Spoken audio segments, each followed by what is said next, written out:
Did you let me have control over his mic? Oh.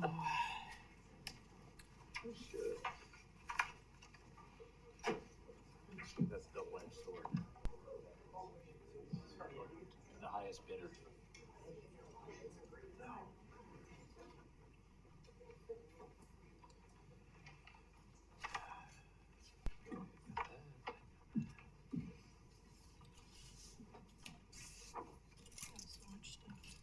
There's a lot going on. It's been a long time since we've sat together. I know. That's why we need to meet on the 3rd. Yes. Yeah. I was gonna announce that too. Okay. Yep. Yes, we have so much. How's that if we don't meet? Okay. Well, good morning, everyone. It's now 11:30. We're gonna go ahead and kick off our pre-commission agenda. I've just got some quick reports, but we've had some activity in terms of some crashes. And I wanted to give Commissioner Goldthorpe the floor to speak to what happened on Cloverdale and just kind of what things you're exploring to make things safer. Well, there was a young girl hit in the lighted hawk signaled operating crosswalk on Cloverdale and LaGrange Monday at 3:45. And the only thing missing from that was a cross guard that the district is trying to hire. But the person that hit her just went through without, breaking or anything. The little girl is going to be okay. As you all know, or will know by what I say right now, we're trying to slow people down in this county. And we're having a very difficult time doing it. So I'm proposing that we make that area a school zone with the flashing yellow lights, the 20-mile-an-hour speed limit during the times when there's students present, and that we try our hardest to take that drag strip away from the people that use it all the time. Thanks. Thanks, Commissioner Goldthorpe. And then Commissioner Gold, you attended a neighborhood hosted walk on 9th. Do you mind speaking to some of the things that you observed and findings? Thanks, Madam President. So Commissioner Hansen and I were both in attendance to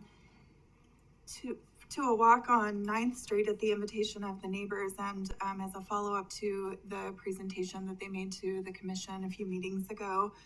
And so there were probably, at one point about 20 neighbors in attendance, and we just walked down from Heron south and kind of stopped at every intersection and talked, and the neighbors that kind of lived along that block would speak to their experience and observations. So it was a really informative meeting, and as I understand, so Director Wong and Justin and Ryan were also there, and as I understand, they've got some ideas. So I look forward to internal conversations about next steps. Thanks, Commissioner Gold. Thanks, Commissioner Hansen, for being there. So just really quickly, I think initially we had planned on skipping the January 3rd, not hosting an ACHD meeting on January 3rd, but I think with all of the work that's been going on, we've got lots of updates and we pushed things out because of, we only had 2 meetings in November and we're only gonna have 2 in December. I think we wanna reconvene back on January 3rd. And for those of you that might not know, we also have to hold elections on that first Wednesday in January. So we will do that. You can expect that at that January 3rd meeting. And we've also, started to have some requests from our city and land use partners and other community partners to start having, joint meetings again. And so I think in the interim, I'll be working with staff to start scheduling those. I know at least City of Boise, City of Star, City of Meridian. There are a lot of eager folks trying to sort out some really important projects, so we'll want to prioritize that as well. So any other questions, Commissioner Hansen? Just follow up. I agree with Commissioner Goldthorpe. I think that we really do need to take a hard look at these PHPs in front of schools or by schools, and even look at enhancing those to be a regular signal. I know they tend to be safer. I observed just when I was heading out to Linder back in September, that in front of Sawtooth Middle School, that was the same issue. Kids trying to get across and waiting for the crossing guard to get across to make sure they have it. So they're getting 2 different signals even with a crossing guard. And it's a 5-lane, and at that segment in front of Sawtooth Middle School, it's pretty busy. And I appreciate I've gone by several times, and I'm sure it'll be happening soon, is to get those lights on Warm Springs near the Dallas Harris School. And near the Riverside School, somebody with a big truck took out one of our signal poles. And so we have an interim step in there. It seems to be working okay. It makes it a little tricky to get across, especially in the dark. But I appreciate that. So there's lots of sort of moving parts about some of these crosswalks. But I do want to say, one thing I really want to say is we had our first snowfall, and Oh, I yes. think our maintenance crew, again, knocked it out of the park, did a fantastic job. You know, I've been here long enough to know what the volumes are like and compare. And they really did a great job. So I want to say, and I know they were up at, 2, 3 in the morning, getting out there, anticipating. You can never anticipate where the weather's going to be and where it's going to drop and where it's not going to drop and where should we put the mag chloride and where. So I just again, and it's always a reminder, all the folks in the valley, learn to drive in snow. Because we are in the northern hemisphere and it does snow. So learn to drive in snow. The first winter event is always a reminder of, okay, now I have to learn to get my skills back to driving snow. But I just want to do a huge shout out to our maintenance crew on all the effort they did to make that. And as far as I know, we didn't have any serious issues. But Thanks, Commissioner Hanson. yeah. Well said. All right. Yes, massive kudos to the entire team. Thank you so much for managing that first event. I don't have anything else, but does anyone have any questions or housekeeping items? We have quite a robust consent agenda. So I didn't get any requests to take things off. Okay. Director. Okay. Thank you. Madam President, Commissioners, thank you. Good morning. A couple things to share with you all, and I would like to thank Commissioner Hanson and, of course, the entire commission for recognizing the tremendous job that our team does in a very difficult situation going across. I would also like to add that our Traffic Management Center team handled more crashes and more responses in that one time frame than they've had to do all summer. And such, and they did an absolutely brilliant job for that across the board. I did want to let you know, I think I might have shared this earlier, but the light at Park Center Signal and Law is operational again, well ahead of schedule. Again, thanking our traffic team for doing all that they did to make this work, and of course our maintenance team across the board. I'd like to remind the commission that next week you'll be having lunch with Leadership ACHD. We'll have it all set up for you, and it's going to be their opportunity to speak with elected officials and get your perspective on all sorts of different topics across the board. I'd like to remind the commission, I'd like to share with the commission that Saturday is the ACHD holiday party. It's sold out, so it's going to be a great time across the board. And then on 19 December, it'll be on your calendars, is the final all staff of the year at 8 o'clock at the Adams Complex. Stacy, correct? Adams, right? And such. And so you're all invited if your schedule allows you to attend. Earlier today, early this morning, I sent a note out to ITD letting them know that I am changing the protocols on camera utilization and such. We have had several instances where things were taken without prior coordination with the district, and we've had several attempts from outside agencies to breach our security operations again with this system. So the good news is we've got a system out through web-based that will allow everybody to continue to use those cameras and such, but they will not be able to access them without direct permission from the TMC. This is a safety issue across the board, so I just want to make sure that you are all aware of that. We have, let's see, Project Bridge, got that one. On your agenda next week, and I sent this to you, Matt Stahl has asked you to review the final signatures for the dissolution of the Air Quality Board. I have sent that to you all. And that'll be on your agenda for next week to approve that. Stacy, did they get the CCDC? Okay, in your package, you saw the CCDC integrated five-year work plan project. It's interesting, the highlights on that, Commissioners, is 125 projects for $171 million in Boise over the next 5 years. That's what they're looking at. And of course, we'll keep you posted as to when and where. In front of you, you have a draft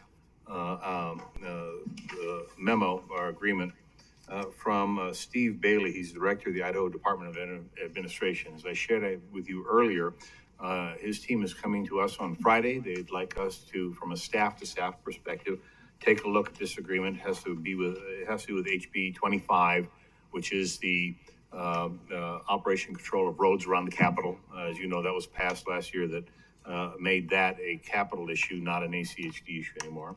And so we're in the listening mode, and we will be more than happy to report back to you any concerns, issues, or whatever. But you do have a copy of their proposed agreement with the Ada County Highway District. Yes, ma'am. Thanks, Director. Commissioner Goldthorpe. Yes, Bruce, would you kindly make sure that you address the conversation that Steve and I had at the chamber event?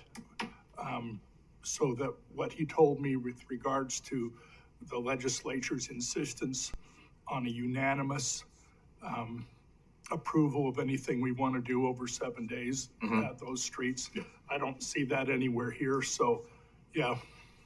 Nope, we will bring it up. Because I know that isn't in the statute. Yeah. But again, Commissioners, I want to make sure that you have an advanced copy of this as it'll come to us here in the very near future. And then finally, Commissioners, in front of you, you have our monthly impact fee summary. And as you can see across the board, we have the city of Meridian is leading all of the cities in residential and commercial impact fee investments in Ada County. So with that, Commissioners, that is my report for today. Do you have any questions for me? Thank you, Director. Any questions? If not, we'll, You have time. thank you. We'll be at ease until noon. Thank you.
Okay.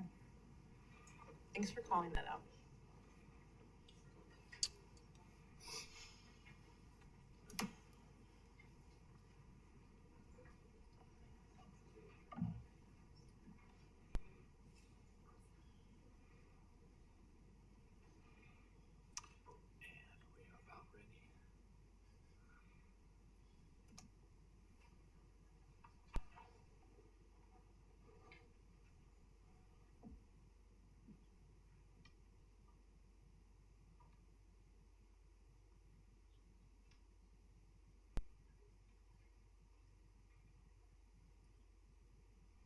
Well, good afternoon, everyone. It's now 12 o'clock. I'm going to go ahead and call the meeting to order.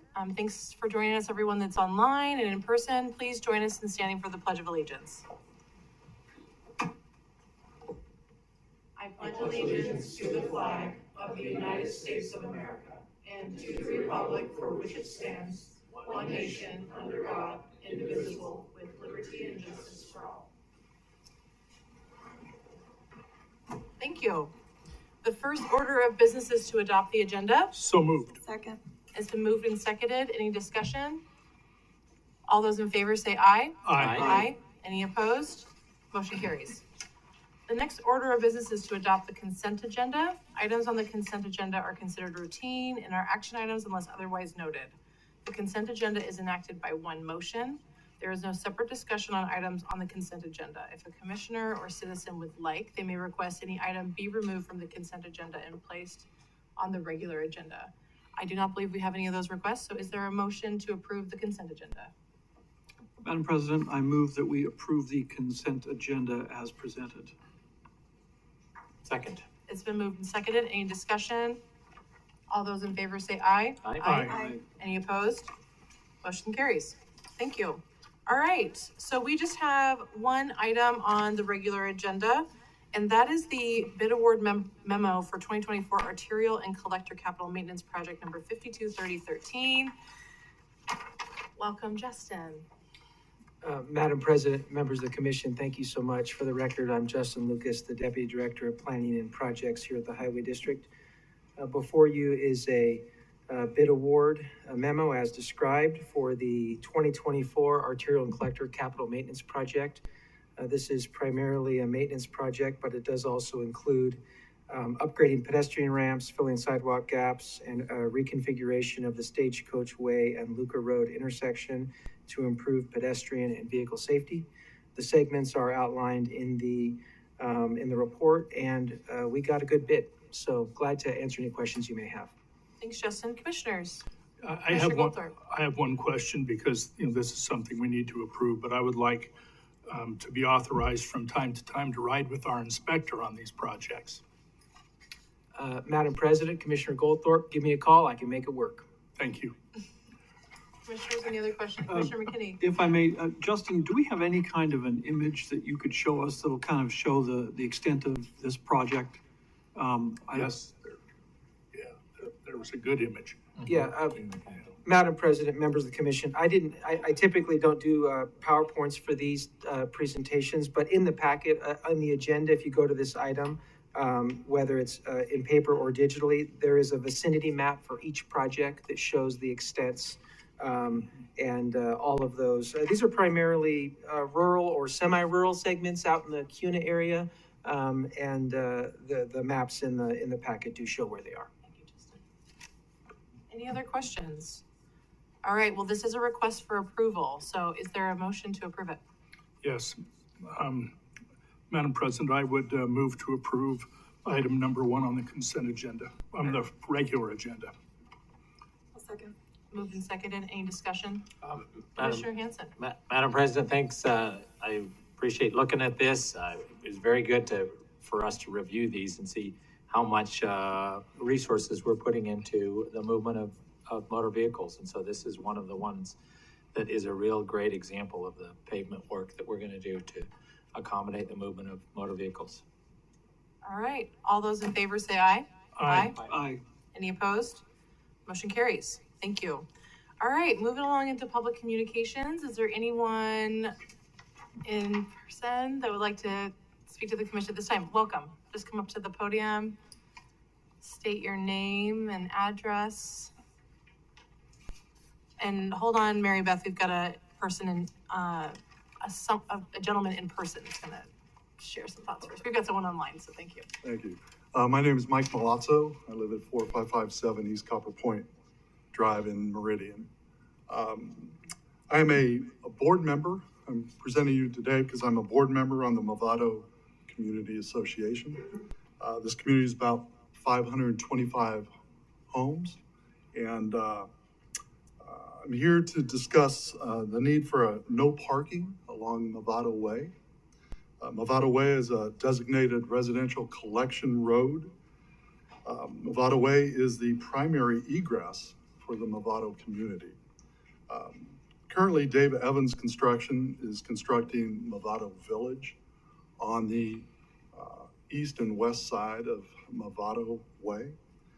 There have been no additional road improvements required of this construction. This apartment, it's an apartment complex, 1 to 3 bedroom units. And their main egress out of their apartment complexes is onto Movado Way. During one item, I spoke with the Meridian Planning Department, Nick Napoli, and he had indicated that during the planning process, Meridian had recommended that no parking be installed along Movado Way prior to occupancy. Unfortunately, ACHD Traffic Department did not provide the same recommendation. The issue, why I'm here today, is during the major construction in the summer, there were cars and trucks parked on both sides of Movado Way, which reduced the traffic throughput to a single lane. So if you had to, if you came across another car, you had to pull aside, you had to take turns going through that. On Movado Way, there's an island. There's a monument in the middle of Movado Way. There were times that you had to go on the opposite side on opposing traffic to get through. These are all very unsafe conditions, and ones that, as homeowners, we've gotten as a board, that has been our number one complaint, is the parking or the no parking on this road. The apartments compounding the problem is the apartments on the east side of Movado Way have their front doors facing Movado Way. During the planning process, I was not here during that time, but residents said that they did attend the planning process and push back on this, but unfortunately it got approved. Secondly, the apartments on the east side do not have any secondary parking. They have an access road to go to the back side of their unit where their garages are, but there's no secondary parking there. So the only overflow that they have is Movado Way, and guests would also have to use Movado Way. My understanding, again, I don't know for fact, but my understanding from this development is that they're expecting the overflow from the east side to park in the west side. Whether there's additional parking there, I do not know. It's still under construction, but to me, that's a dangerous situation to have people crossing back and forth across Movado. Now, I've had conversations with ACHD Traffic on this. I've talked to David Peterson and Josh Sack. They're both very much aware of the situation, and they're very much aware due to the number of complaints that they've received about the parking issue on Movado. Unfortunately, the reply I got back was that it's a perceived issue, when in fact it's not perceived, it's actually occurring. The other response I got was that at this current time, since there is no occupancy, there is no parking on the road, that there's not an issue and that nothing can be done at this time. What we are looking for is to be proactive. They're all, as I stated, they're engineers, traffic engineers. You should be proactive. You should look at contingencies, look at what ifs. And we all know what's going to come. We know that it's going to be a traffic issue along this road. We are asking, again, for no parking.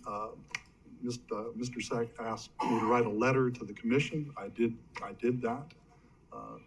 And I've been asked to come here to present. So that is the issue that we're seeing. It's an issue that we're concerned with, in that we've had run-ins with kids that have crossed between parked cars on Movado and almost got hit. And there is a park right on Movado, a playground. So we don't want that to occur.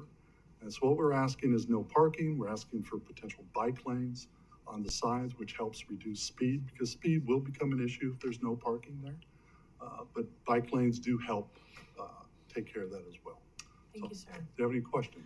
No, thank you, sir. I just want to say really quick, so we can't, due to just the nature of the public communications, we can't make a decision I to understand. move forward or anyway, but I think I share the concern, and I really appreciate you coming and presenting this item to us, and we will be having further conversations to see what can be done.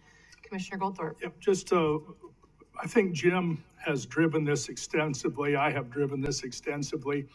And what has been asked for in terms of no parking and the striping for a bike facility is perfect. What was omitted was the fact that on the east side and west side, the access points to the new apartments are about 100 feet away from the intersection to Overland? Maybe. And maybe. Not even. Yeah, not even, okay. And can you imagine several hundred people leaving at the same time from Movado to go on to Overland at least twice a day for coming and going from work, and having several hundred other folks having their only access point being to turn right on Movado to get out of the apartments? It's going to create an untenable situation. It would be helpful if there were a right turn there, but there's no room for it unless we got additional right-of-way. So it's a problem that basically was unforeseen many years ago when Jim and I approved the Movado plat. But I think we can fix it. Commissioner Hanson? Yeah, Madam President, I really appreciate you coming in. I hope we do have a presentation back to the commission about some possible solutions. It's good timing too, because we're going to hear the initial sort of take on updating our impact fee process. And the frustration I'm sure that you will feel is, as we do, is that whole new development is paying impact fees, but none of those fees can go to actually pay for the impacts to that neighborhood.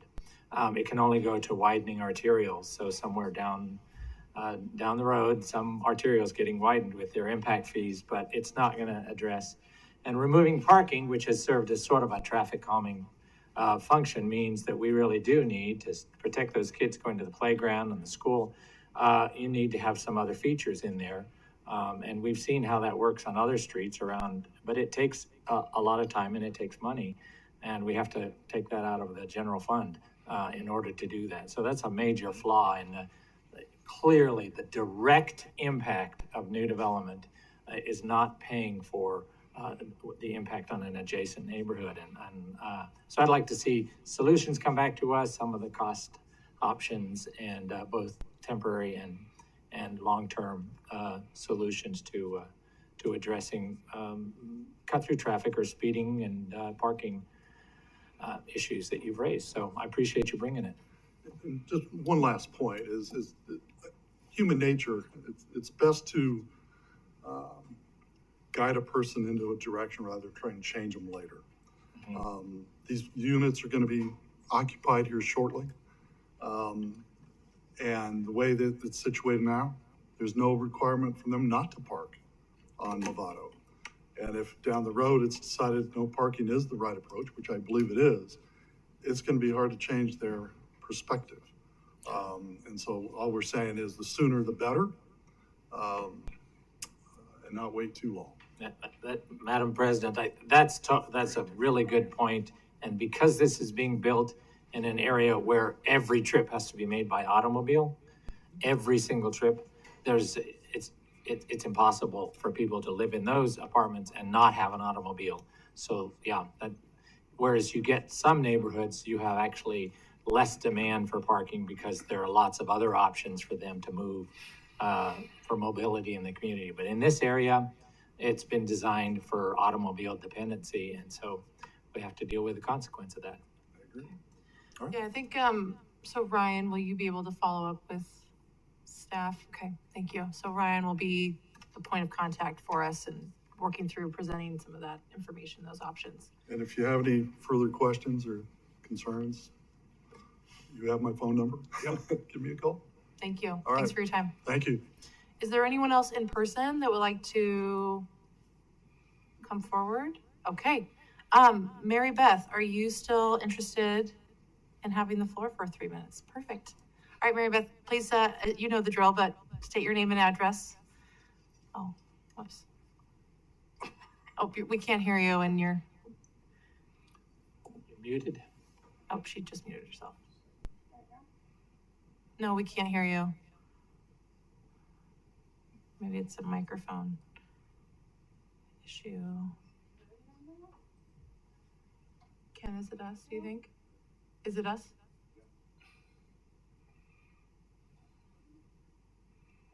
No sound, no camera.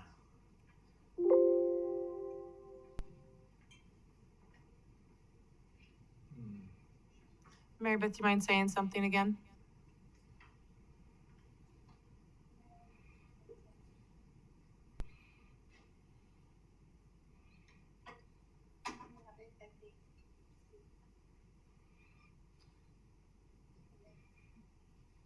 What was that, Stacy? Yeah, we have permissions for everybody to be able to, Okay. so Mary Beth, do you mind, typing, you can type your testimony, or do you want to test it again?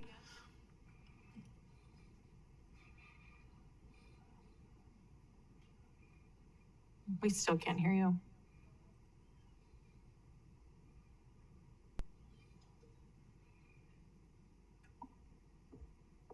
Okay, looks like she left. Is there anyone else online? Okay. All right. Well, with that, we're going to adjourn the meeting, and then we're going to go into our post-commission agenda. So we've got 3 work sessions total, but our first one is with the city of Nampa. Welcome.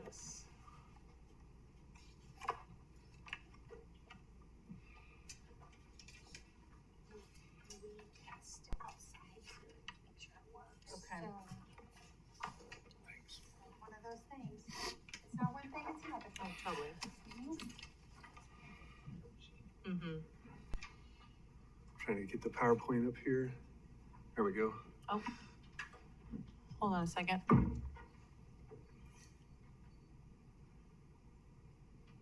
Okay, Okay. go for it. Thank you.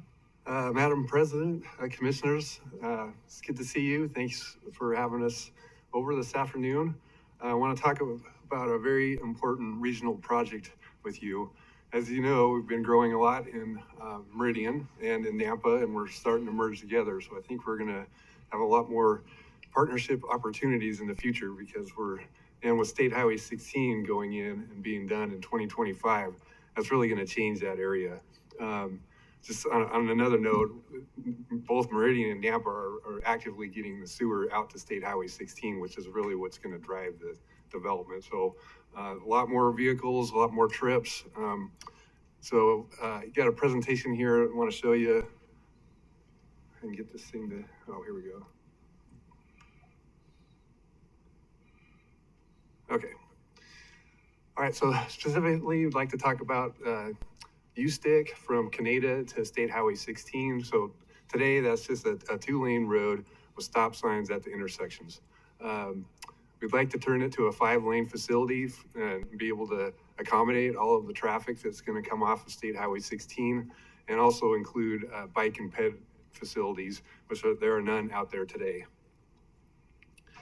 So the city of Nampa and Nampa Highway District partnered on the local ITD Strategic Initiatives Program So, and that was House Bill 132 last year. So that it was a really good bill for the locals. And I know that ACHD also had some projects you submitted.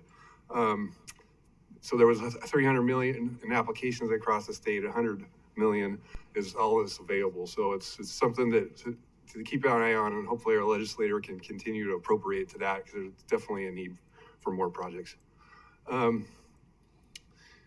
So the project that we submitted on was from the USTIC, so from Canada to State Highway 16.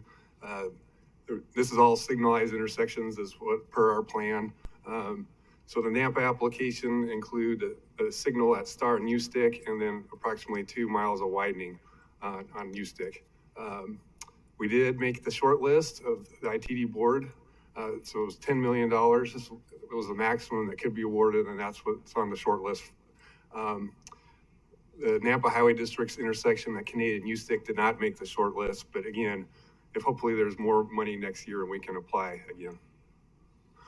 So this is the impact if you don't do the project. So 4,900 vehicles per day in today, and then in 2045, 632% increase. So 31,000. So that's obviously not going to work on a 2-lane road. That's going to experience some very long delays. So this is a very needed project. Excuse me, can you go back one slide? So where did you get those traffic counts, the projected traffic counts from? We did a traffic study from one of our consultants. We did a corridor study on all of USTIC on Canyon County. Do you mind sharing that with the commission after the Yes. fact so we can take a look Certainly at that? can, Madam President. Thank you. Jot that down on my notes. Okay. All right, so things have also been happening before the grant program. So I'm listing off a couple NAMPA projects here, but ACHD's got some similar projects on your side. I know that you're trying to get prepared for State Highway 16. So Star and Cherry Roundabout, that's a completed project. Idaho Center and Cherry, nearly complete. It's opened up now for traffic. And then we're currently widening Franklin Road from Star to State Highway 16.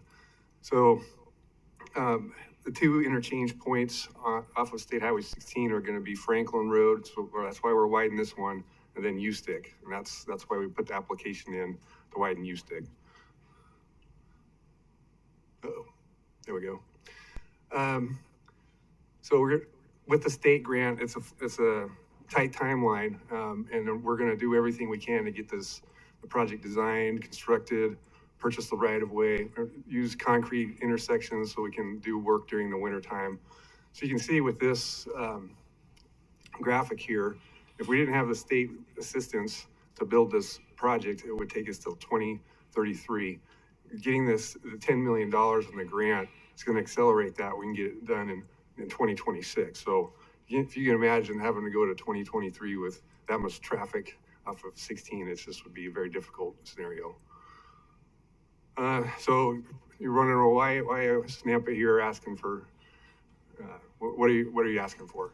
So we're asking if the commission would consider funding the northern half of the project so it can be a complete 5-lane section.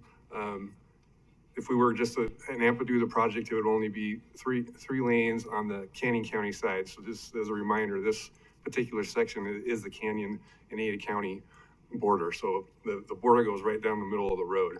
So, and then as we were working through this, Idaho Transportation Department very, very, very strongly recommended that it be a full build out and not just a 3-lane road, a 5-lane road. So that's why we're here today, is to see if that could be possible.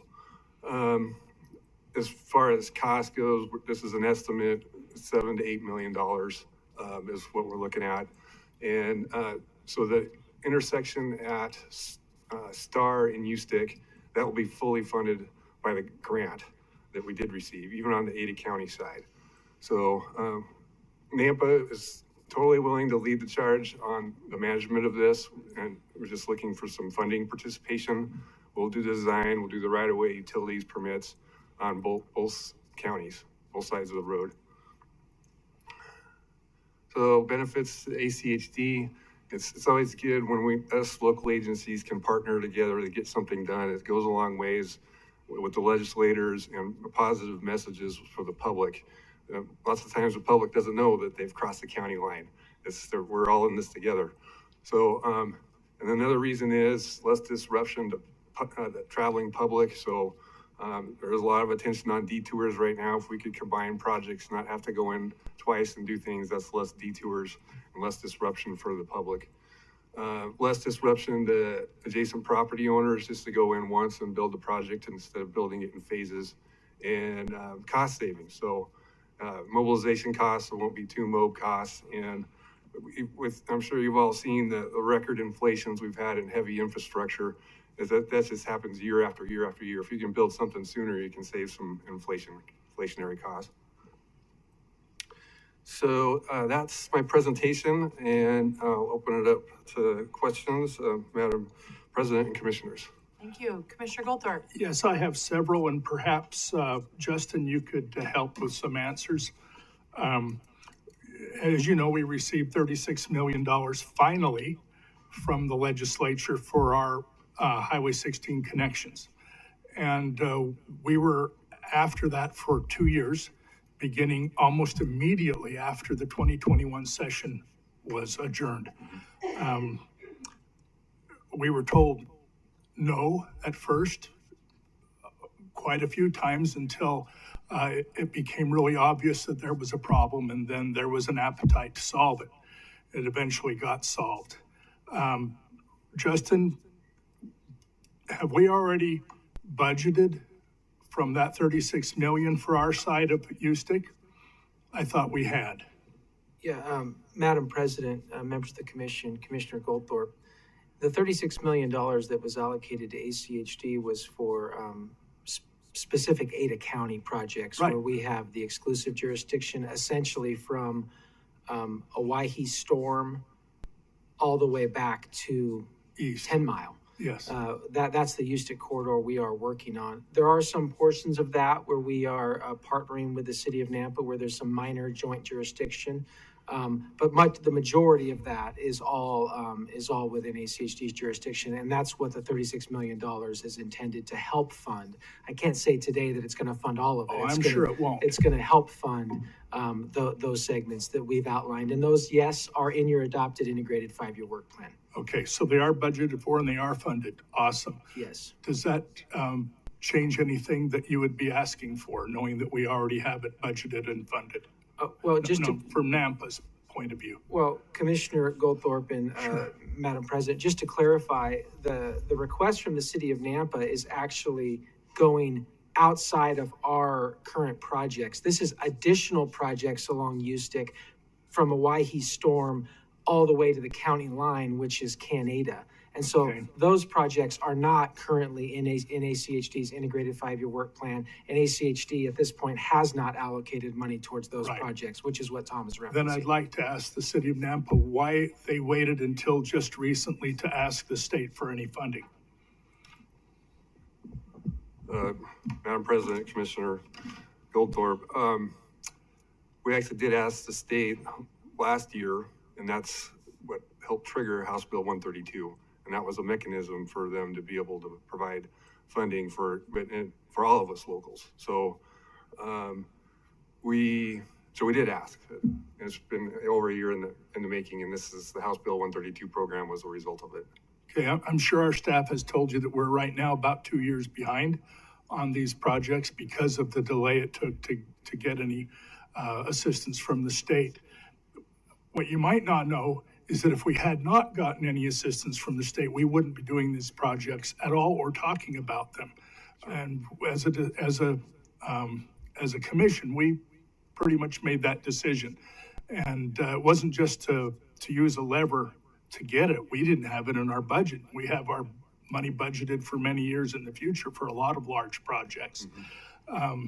So I appreciate you being here, but to tell you the truth, I'm not real sure that there's going to be any possible way that we can take money from CUNA or Boise or Eagle to fund this kind of subsidy.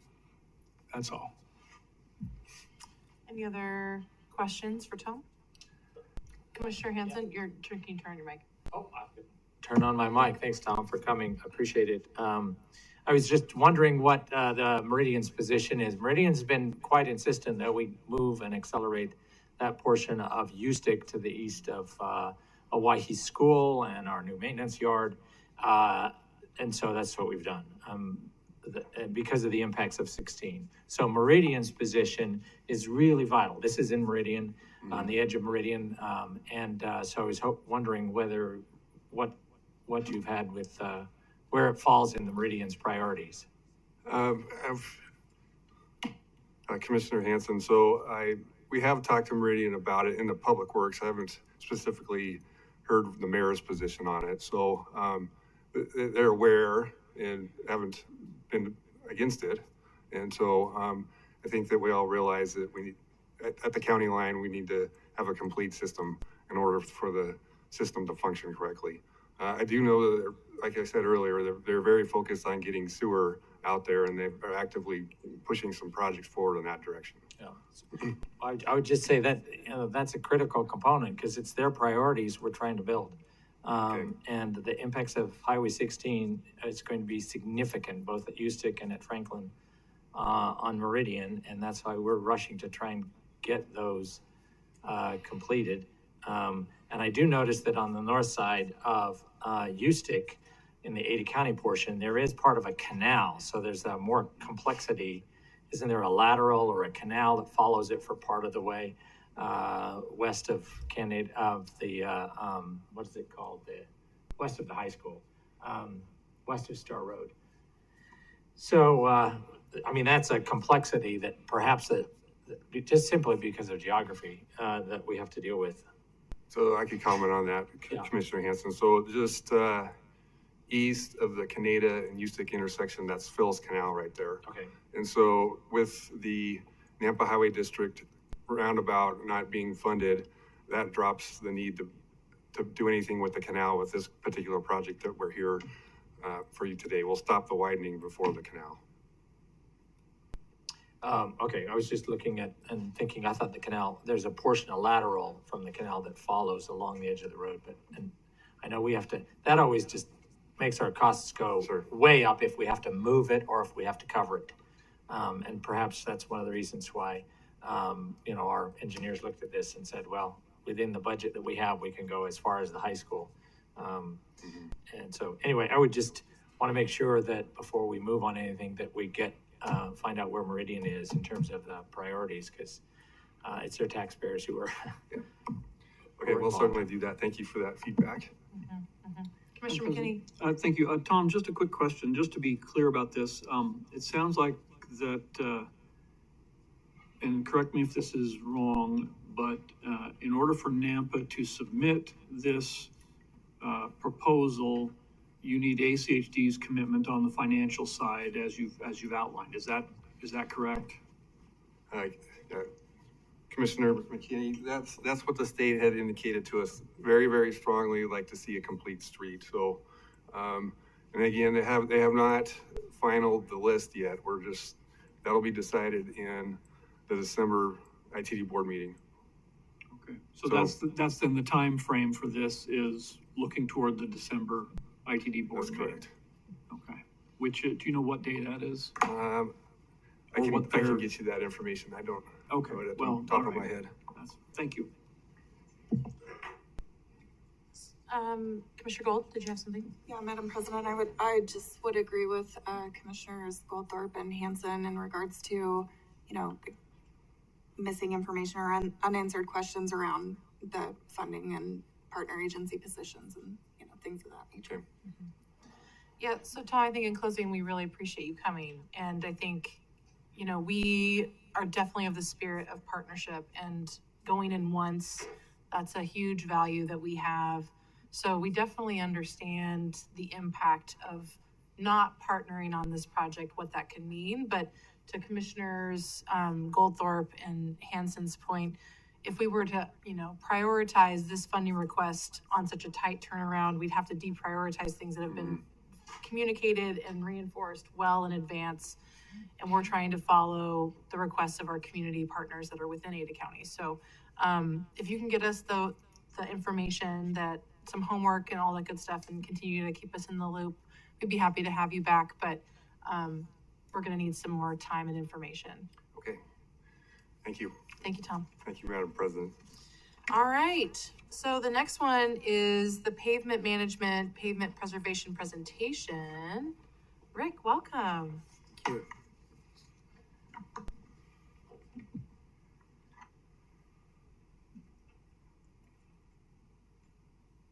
So good afternoon, Madam President, Commissioners. Rick Petroselli, Pavement Management Engineer here for the district. I'm joined today by Margot Yap, who is the President and CEO of Nichols Consulting Engineers, and we'll be tag teaming this presentation today. And thank you.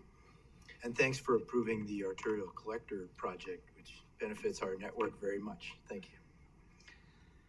So what are we doing here today, or what am I doing here today? So I want to touch a little bit about our network. We have some updates on our overall network. NCE will kind of give you a little rundown of who they are, their services, and their schedule of services. We'll touch a little bit about the pavement condition index, our treatment history over the past 10 years, our current maintenance practice, discuss a little bit about our network analysis, and then we'll finish up with our current and future pavement preservation strategy. So where's our network? Well, here's our network. Dominating this network is our residentials. It's hard to see, but I just wanted to show the kind of the map of the whole network, and we can go into some of the details. So currently, we do have 1,167 lane miles of arterials, 708 lane miles of collector, 3,354 lane miles of residentials, and then our alleys in combined, which is our gravels and our alley system. That equates to $4.1 billion worth of asset here in the district. I wanted to point out a quick growth summary here. Between 2018 and 2023, you can see that it went up nearly 400 miles. That's equivalent to a lane from here to Coeur d'Alene in that part of growth, which all will need to be preserved. So at this time, I'd like to call up Margot, and she can tag your it. Thank you, Rick. Good morning or good afternoon. It's good to be back in Idaho. My name is Margot Yap. I'm the president of Nichols Consulting Engineers. And just to follow up with what Rick's presentation, well, first, I guess a quick note of introduction. I've come up here a couple times before and done similar presentations. But for those of you who don't know me and who Nichols Consulting Engineers is, we're a pavement specialty firm. My technical training was in pavement engineering, and we work with pretty much all cities, counties in the states in the western United States, including the Idaho DOT.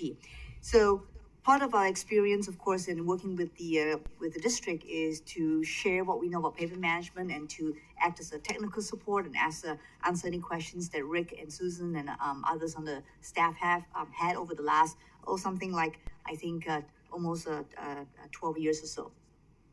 So I won't go into the details. I want to dive right into what matters to you and the commission. On this particular project that we're doing for the district right now, we're updating the road inventory. And so we started back in the spring with some discussions with staff about what portion of the network needed to be updated. And through the summer, late spring and most of the summer, we did all the field work. If you were actively out there, you might have seen some of our crews. We did a semi-automated, which is a vehicle that has mounted with cameras, lasers that collected all the data on your arterials and collectors. We also supplemented with walking surveys on your residential roads as well. So all that's been done. We've updated your records in a database and also your the decision treatments and discussions with staff. And we've done some analysis on funding. Where we are today, of course, is you can see on the yellow part of the slide. That's the meeting to present the results. And then our next steps, we're going to try and wrap up the prepare the draft report this month and then wrap up the final report in January. So first, I think let's talk about what is a pavement condition index. I think most of you are probably familiar with this. You know, it's a scale of 0 to 100. I like to refresh everyone's memories because I don't want to assume that you all are immersed in pavements every day like I am. 100, of course, is great. It's a brand new street. 0 is poor or failed. And it's a measure of how bad your roads are, or how good your roads are, I should say. And we look at many factors. Snow and water, one of the worst enemies of roads. And then, of course, traffic. I just saw the interesting presentation earlier from NAMPA about, you know, the number of cars that are going to increase. Those all have an impact on your roads. So from the district's perspective, the question usually is, well, where are we on the scale? And where should we be on the scale? And I usually answer this question with an analogy.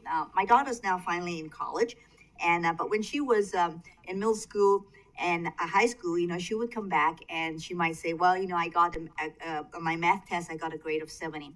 And as a parent, I usually say, well, that depends on the parent, right? Is that a good grade or is that bad? Well, if you want your kid to go to engineering school, you might say, maybe you need to work a little bit harder. She's not an engineer. She's actually. I was going to ask that. She decided to go into media design and animation, which still requires some computer classes, but she doesn't need to do calculus anymore. So she's pretty happy. So if I were that parent, I might say, okay, fine, you know. So where is the district? Well, if you look, I'm just gonna, right there. You're at a current PCF 78. So I can't tell you if that's good or bad. That's a policy decision that you all have to make. What I can tell you is the financial implications of what that 78 means and what your staff have to do and the funding commitments required. And we're not going to go into that in great detail today, but I think just keep in mind 78 is a number. What you do with that number is really entirely up to what your priorities are. Sure. We've I- got, yeah, I hold have on, a Margo. question real Commissioner quick. Goldthorpe. I don't know if you have this information at your fingertips today, but I'm sure somebody else in staff does. And that is what the evolution of our pavement condition index has been the last 10 years or so. I do have that information. I think it's in the next slide. Awesome. Yeah, so hold on to that thought. So just to, again, to refresh your memories, we have some photographs here of what those PCIs represent. And you can see 90 is wonderful, you know, looks nice and smooth. And you drop all the way down to 21 and you see that cracking. And I know, you know, having been in downtown Boise, there's some roads that look like that, but it's not that. So if you look at this pie chart right here, all the green roads are good. Those are in the upwards of 70, between 70 and 100. And so if you look at this chart, you can say, well, about 2/3 of the road network is in good condition right now. That's really wonderful news. You've got another third that's in fair condition. And the fair is what I usually call at risk because it can swing really quickly down to poor quickly, or with some minimal investments, you could bring it back up to the green. And the really good news, I think, for the district is if you look at the poor and the failed, you've got less than 2% of your network. Now, it would be nice to have 0, but that's probably not really realistic for any city or county in the world. But it's a really good number to see when it's less than 2%. And your arterials, as you'll notice too, collectors, residentials, they're all in pretty much the same kind of condition. They're all in the 70s. So they're in excellent condition. The alleys, of course, are not, and the alleys usually take the brunt of, you know, garbage trucks and traffic, and they don't usually get a lot of volume, so they don't always get the maintenance dollars either. So I think the thing I wanted to say here is you all deserve a pat on the back. I think it's a great network. It is doing well. I think the staff and the investment that the district has put in it is showing. There are some things like kind of little tiny red flags I'm going to warn you about in the next slide. But overall, I think it's a good network. It's one of the best. So let's take a look and see how you compare with other agencies. So the district with the little box right there, you're at 78 right now. And Rick asked me, you know, how many agencies are there out there that's better than Ada County? And there's not too many. So again, that's a compliment. Orange County in California does have 81 now. Orange County loves their roads. They spend a lot of money on their roads, and it shows. San Bernardino County, which is also on the Inland Empire of Southern California. They have a lot of new developments, and those new roads, of course, help raise their average. So those are things to know about. But if you look at all the major cities in the Northwest, Portland, Seattle, King County, Spokane, even if you go down to San Francisco, San Diego, San Jose, they don't compare to Ada County. So kudos, I think, to the team here. I think it's a system that you've worked hard at keeping, and I encourage you all to preserve it if you can. Margot, Yes. quick question. So I noticed that, I appreciate we're kind of being lumped in with the West Coast, but do you also evaluate the road condition of highways in like Montana? Because again, we have significant snowfall compared to a lot of these cities, and that has a role to play. Right. So how would we fit with some of those similarly climate-related municipalities? I'd have to go back and pull them out. My guess is that you're doing a lot better than they are. Okay. I do think you are partly helped because you've had a lot of growth. I think Rick showed that slide where you've added 400 lane miles in just 5 years or so, and that's a lot of growth. And not many of the northern tier states have experienced that. So I'd have to go do some hunting to find that information for you. But just your observation's helpful. I appreciate that. Commissioner Hanson. Madam President, I think your last point, it seems to me this slide indicates the rate in which new roads have been added to the system, whereas those that haven't reached that level are those that haven't had a lot of new roads. So when you average things out, and so, but we've added an enormous amount of new pavement, which I think is 30 years is the lifespan of it. So, but we have to, and I hope you've done this analysis of, okay, so we've now taken on this obligation, and down the road, if we maintain them at the level at which we're maintaining them, that's going to get older faster. In other words, there's going to be more that'll fall into that category, which I think is a reflection not on whether we're maintaining our roads, we're putting enough investment into it, as to it's a reflection of just the fact that there's a whole lot of new roads in the system, and that the experience in the older neighborhoods is the PCI in those neighborhoods is pretty bad. And you do have that mix. Yes, you're right. It is definitely helped by adding the new roads. And I would say too that the number of new roads that you've added is going to be an issue for the commission 30 years from now. So 20 years, yeah. Commissioner Goldthorpe. Okay. No, I'll wait for Oh, okay. a slide or two. Thanks. Thanks, Margot. So this next slide, I think, answers the question that you had, Commissioner Goldthorpe, which is the red line is where the PCI has been for the district, and it was in the low 80s. It's crept down a little bit. And what the blue bars represent is the number of miles of road that got some sort of maintenance treatment. And it goes all the way back to 2014. So let's say about 10 years or so. And you'll see that in general, historically, the district has been able to maintain about 550 lane miles of roads, which is pretty healthy. But of course, COVID hit us in 2020. Almost, I think, all cities and counties were not able to do what they had to do. You can see that huge drop in 2020. And the district has recovered since then. It's now averaging, around maybe 300 lane miles, but still not where you used to be in 2019. And that is directly correlated with that drop that you see in your PCI. Now, it's only from 81 to 78, it's only a 3-point drop. It's not very big, but those small points can add up pretty quickly in terms of dollars of maintenance in the future. So I think this is one of those tiny little red flags to be aware of. I would hope, we can go back to where we were in 2019 in maintenance efforts. Margot, so looking at this graph, so is the average 557 lane miles, is that from 2014 to 2019? Yes. Is that what that is? Okay. Yes, that's that black line that And you then see. it's the same for the next four? Okay, thank you. Commissioner Goldthorpe? Yeah, I would remind the commission that those good years were when we had two chip seal crews.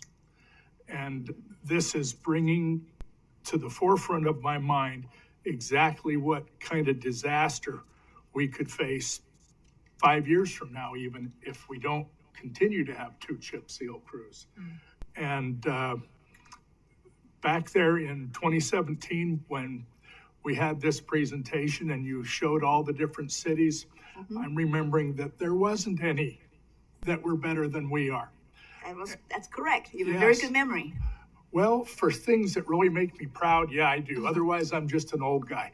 But I remember the last time you were here, we had two organizations ahead of us. One was Maricopa County, and the other one was Carson City, Nevada, both of which had recently passed local option taxes to improve their roads.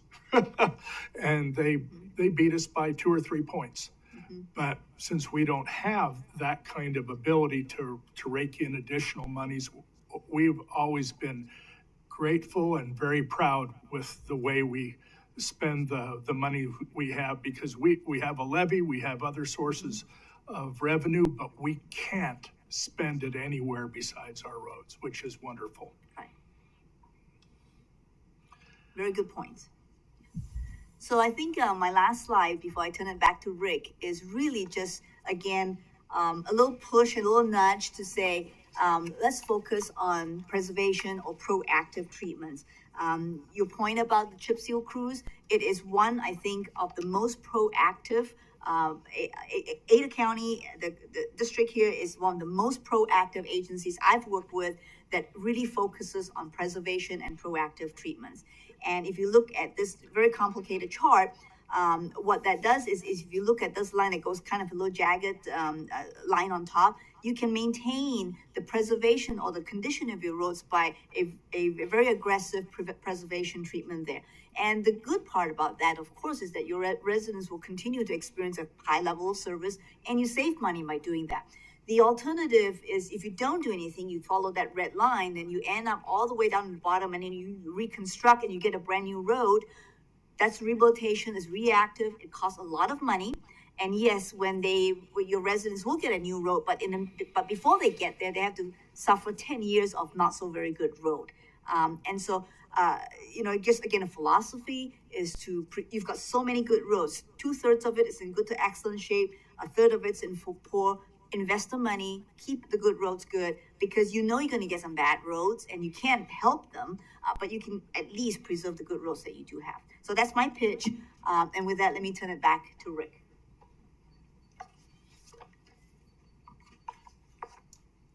Great, thank you, Margo, that's awesome.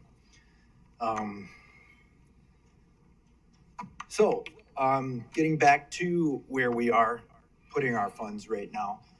This is our current maintenance practices with crack seal, chip seal, slurry seal, and micro seal. These are happening every year. It's just the magnitude of how many miles get done, which was shown in the chart that Margo put up. The rehabilitation capital, which is also being funded with our hot mix asphalt overlays and our full depth reconstruction. Very pricey, but we are doing those on a yearly basis. So what is this analysis that Margo did? All this team gave us all this data. So what am I doing with it and what's happening with it? So what we're able to do is we're able to estimate budgets, look in our overall network and determine treatments. Pages and pages of information, but it breaks down our segments and kind of helps us, guides us into where we need the reconstructions, where can we put the surface treatments on. We can also look at what segments we can keep good roads good. Those are the 70s and above. If it's already 70 and above and we can put treatment on it, we can keep it in that good category. What else it does for us, it allows us to look at treatment types and reconstruction types. This allows us to look at options that are being used right now, which I've shown, and options that we can look into that aren't being used but are being used in this region. It allows me to develop strategies for moving forward for the years to come and being able to use the integrated 5-year work plan to put in the budgets that I need to be able to do those treatments. So all that information coming from the inspections that Margo's team put together in our Street Saver database. So our pavement strategy, just want to run down what we're doing and what we're going to be adding to that strategy. So we're going to continue our crack seal projects. We have in-house crack seal teams in our maintenance, and we do have contractors doing our arterials and collectors, mostly because it's nighttime work. We're going to continue to chip seal. We're going to look into increasing the amount of lane miles that we can chip seal, adding crews, being able to move forward with that. Chip seal is a fabulous surface treatment. It's praised across the United States as one of the best. We'll continue to move forward with our residential arterial collector and federal. The arterial collector approved today. Thank you again. We'll continue to move forward with those programs. We will look at implementing pavement preservation in all of the projects. As we go out there and we're looking at pedestrian facilities and the roadways and other things that we can do, we will look at implementing some type of pavement preservations. We have a lot of tools in our toolbox. You may see some new names come out in the future. I'll make sure that I explain those to you, but that's what I'll be looking at.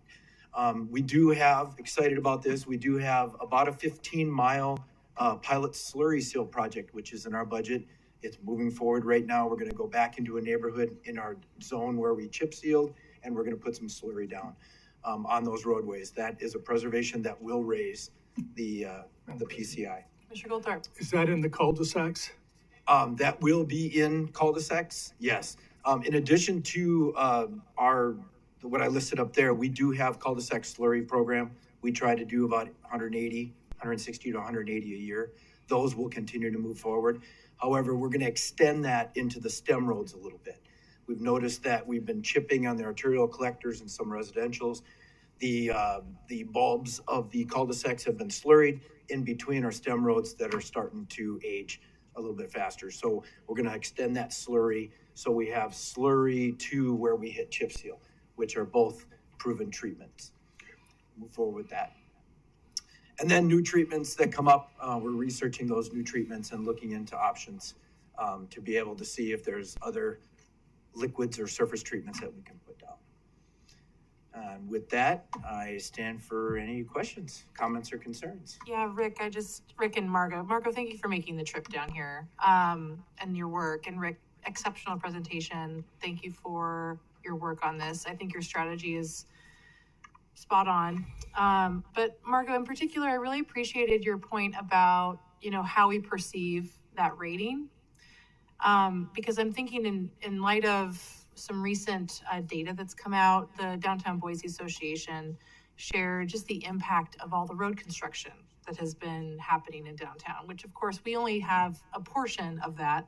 Some of it's utilities, some of it's CCDC, the Urban Renewal District, right? And so I think my point is, I hope that in the spirit of your point, that these are nuanced conversations, because I think we're going to have to make some potential delays where maybe a part of our district has been hit really hard with road, complete redesign or restructuring. So there's a lot of variations of things we've got to balance. The impact on businesses, impact on these neighborhoods, right? That, okay, maybe they can live with this type of road for a few more years so that we can create some more space and breathing room so that we could go in and fix it. So I just want that to be, we need to be mindful of that as well, while also, of course, focusing in on how do we keep what we have in great condition so that we're having to do that less often. So just wanted to say thank you for that nuanced point, and it really hits home for me. Commissioner Hanson. Yeah, Madam President, there's a couple of questions. This, I think, is the looming issue. I think you hit the nail on the head. This is going to be a significant budget issue for this commission in 10 or 20 years. We don't build a lot of those roads. We just let the developers build them to our standards, and then the taxpayers take over the maintenance obligation. But that maintenance obligation is really the maintenance obligation of the taxpayers 30 years from now. And so all the new roads that were built in the early part of this century, and then we had a little bit of a downturn, and then boy, it took off. So we have assumed responsibility. Our predecessors have assumed responsibility to maintain these. Yet we have this maintenance process, and I'm looking at it from a lot of the neighborhoods I represent are old gridded neighborhoods. There was no such thing as collector arterial local road. back when those roads were built. So a local road is the same size as a collector road in these gridded neighborhoods. This particular road, because it's a collector, but this one is a local, and we might have to defer it for another 7 years and another 7 years. So I'm seeing this dichotomy. Do you run into that because you're working in other areas? How do we deal with that? Because it really doesn't apply when you're talking about areas with that somewhat artificial hierarchy of arterial, collector, and local. It really doesn't apply. We sort of have bootstrapped that into it. It's a complicated question. You're right. You've got some really wide residential roads, and they look the same as collectors, and the only difference is that one has more traffic than the other. I think in general, it's again a policy question. Most agencies will say, we're going to try and fix the roads that carry the most traffic. That tends to be the highest priority. That's not always the only way of doing it. There are agencies where if you take this philosophy to an extreme, well, I'll give you the example of the city of Oakland. They've got about 800 miles of roads, very dense, very urban. And what they have done is always prioritize roads with the higher traffic volume, such as the arterials and collectors. And there is reason for that. The commercial businesses, the schools, all of those reasons. But what's happened, of course, is that because they didn't have enough money, their local roads have started to fall apart. Right. The average PCI of the local roads are probably in the high 40s, low 50s. And that's pretty bad. And so what they have done now is that they went through a parcel tax measure and they got a bond. About $350 million was the first bond, and I think $300 million for the second bond. And the priorities of the council changed. They said the taxpayers voted for this bond, and we have an obligation to take this money and now address it on the residential roads. So it's a little bit after the fact, because they let this policy of high traffic, always keeping it good. You don't have that problem right now, because all your residentials are still pretty good. I think it's 79 is what I remember seeing. They're in good shape. Now, Oakland has this very two-tiered. They have arterials in the 70s, residentials in the 50s, and they can't keep going that way. So they've switched their policy to say, okay, this 350 first bond that we had, almost all of it was spent on residential roads that had been neglected for 30, 40, 50 years. So it's a shift that you make. But you have to decide at what point we want to pivot or change philosophies or change prioritizations. What the pavement management system will do, it will help guide you. It will always tell you the most cost-benefit decision, but it doesn't address the policy decisions that you have to tackle. That would be helpful to inform current decision makers towards the looming burden so that we can avoid those kind of, crisis issuing bonds, having taxpayers pay for something that they thought they were already paying for decades. Because we're seeing this, I think we're starting to see this now in these older suburbs, this sort of the inner suburbs. The new suburbs have new stuff. They don't have to worry about it. The ownership of those houses is probably going to turn over once or twice before those become a crisis. But then there'll be newer suburbs. And so if there's some kind of analysis tool that we can use to help say, this is the reason why we actually need now to expand our maintenance capacity so that we are not going with the minimal chip sealing that we're doing now, that we need to do the maximum. Because ultimately the asphalt's going to deteriorate at the same rate, whether it's next to a couple of single family homes or whether it's serving, a mixed use, highly dense development. We got to maintain that regardless of those two. But if we get at that point down the road, we're going to say, now we have to make a choice. These neighborhoods don't get it, and this one does. Is there a tool you can help us reach that decision? You've identified it as a problem we have to deal with, or future commissions have to deal with. Is there a tool we can use now so that we don't have those hard decisions or harder decisions? So, yes, there's multiple things I think that you can do. One is you could run a 30-year analysis and see this 400 miles of roads that were added in the last 5 years. when is that going to come up and need, are you gonna see a spike in the funding, for instance, right? I mean, you could do that kind of analysis, and we've done that for, Sacramento was one agency where, they had all these new suburbs out on the fringes that were being added, and their planning director wanted to be just prepared. How long do I have before I need to calculate or determine some sort of a bond measure to account for those? So you could do that kind of analysis. It would take some time because you can, and you need to parcel out. And I think one of the things to look at too is that if you think your money, the funding that you have is not going to be sufficient to keep up because you've accepted so many new roads, then you start trying to prioritize. And an example of prioritization I could say is, well, looking at the most traffic, sure, that's one. But in Boise, you've got a lot of poor roads. Now let's balance out. What are the needs of the commercial, all the businesses out there, right? Maybe we ought to look at the schools. A quarter-mile radius around all the schools. We want to maintain those roads in good condition because the kids bike to school, or we want to have bicycle facilities there. Or we look at areas that are public buildings, the community centers, the hospitals. We want to prioritize those roads. So you do this when you know you don't have enough money. Yeah.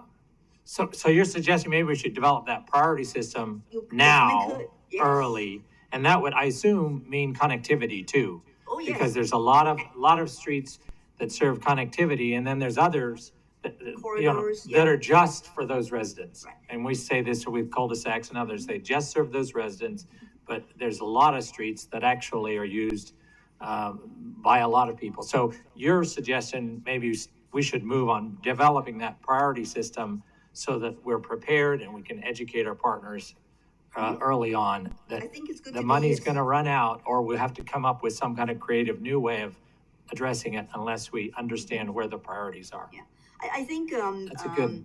the feds have also, the new transportation bill, put a lot of focus and effort on equity. So by equity, it could be as simple as neighborhoods, high density neighborhoods, apartment buildings. They need to have maybe access to where the bus stops are, or where the public transportation needs are. And maybe those corridors need to be prioritized. In Oakland, what they've actually done is they've put together an equity index, and what they've essentially said that the roads that are in very dense parts of the city, every time the Public Works Department paves 1 mile, it may serve 1,200 residents. Versus going up into the hills, and if I pave 1 mile, we're serving 50 residents. Well, there's a disconnect there if we put all the money on the hills, but not, in the high urban areas. And I think you've got some areas that are getting dense. I mean, Boise, I think, is a good example. And maybe that's one of your criteria that you want to use for prioritization. All policy, decisions that you guys got to make. But I think those are some suggestions. That's great. And it's a challenge though, because as you've discovered now, we're a set of policymakers that deal just with the roads. We don't pay attention to the land use. Right. And it's a separate policymaking board that deals with the land use. So that's the unique challenge of where we are. And anything you can do to help us set those priorities, like I say, in partnership with those, we can anticipate what those costs are going to be and how we can prioritize costs and anticipate that. That would be really, really valuable for the long run, for the taxpayer. Well, economic growth is another one, right? I mean, the industrial areas, roads in those areas need to be maintained for the trucks. So could that be another priority? So anyway. Commissioner Goldthorpe. No, I just want to thank you. I've enjoyed listening to this immensely. In fact, I think the presentation about pavement condition generally has been one of my favorite sessions every time it happens. Great. I love that. Thank you. Okay. All right. Thank you. Thank you both. All right, we're on to our last one, the CIP update, best practices findings. Edson Batista. Good afternoon, Commission. Thank you for having us today. For the record, my name is Edson Bautista, ACAC Senior Transportation Planner and co-manager for the 2025 CIP and Traffic Impact Fee update. With me today, we have Megan Anderson, our ACAC Impact Fee Administrator and co-manager for this project as well. And also the consultant for this project, Kittleson. We have Sonia DeLayden and Mark Heisinger joining us, and they will provide an update on we'll present the initial preliminary analysis finding or best practices finding from the past 3 months. Back in September, we came from the commission with a visioning session to identify the topics that we wanted to review through this best practice on this preliminary analysis process. This work session is the first step of a long update process that we're working that will lead eventually to an adoption later in the fall of 2024. And with that, I will give the time to our consultant, Kittleson, and he'll start the presentation. Thank you. Great. Thank you, Edinson. Good afternoon, President Pickering, commissioners. It's wonderful to be with you here again today. Mark and I will be also tag teaming the presentation, so I'll start and hand it over to him, and then I'll return. First, as Edinson mentioned, I'd just like to give a reminder about the overall process and flow and schedule of this project.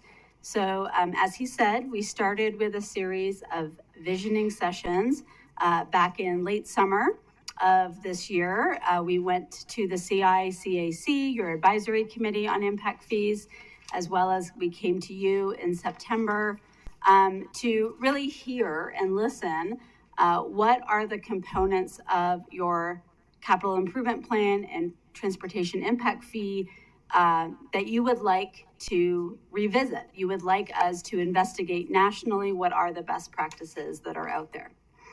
And so since that time, we have been engaging in that research, in that outreach. We've been talking to multiple agencies about what they do and how it compares and contrasts to ACHD's policies. And so now in the fall, we are with you again to report back what we found. We recently went also to your CICAC just a few weeks ago to report the same findings and to hear their input and what the information meant to them. So we'll also be sharing that with you today, what we heard from your advisory committee. Where we go from here, as Edinson said, there's quite a long process ahead of us. We will be sharing what we found from the practices today. There may be direction you want to give us today. There may be more questions that you have or more information that you would like to see, and we're happy to take that down as well. As the stars indicate on this graph, we will be coming back to you again throughout this winter and then into next spring and summer with continued updates, continued questions that we have and that we'll want to see your direction on before we reach any actual draft plans and work sessions for those plans and eventual adoption.